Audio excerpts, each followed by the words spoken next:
Για να αυξήσουμε την ταχύτητα ενός πασάζ, ξεκινάμε παίζοντας μόνο τις 3 πρώτες νότες του. Μετά τις 4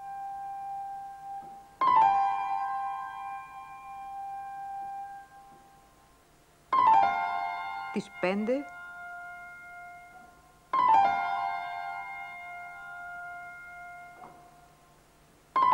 και τις υπόλοιπες προσθέτοντας μία-μία.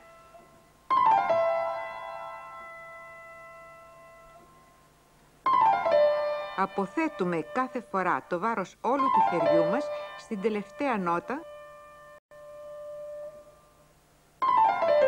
και κάνουμε πολλές αντικινήσεις.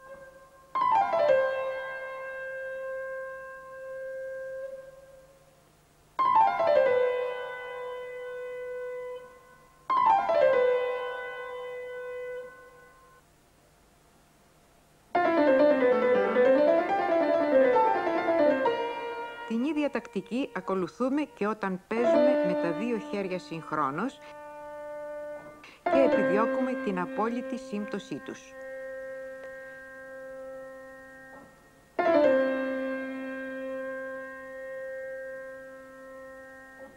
Στη μελέτη της τοκάτας του Μπαχ που ακούμε, η Μαρία σταματά στην καταληκτική νότα κάθε ασκησούλας και σκέπτεται έντονα τα δάκτυλα που την παίζουν.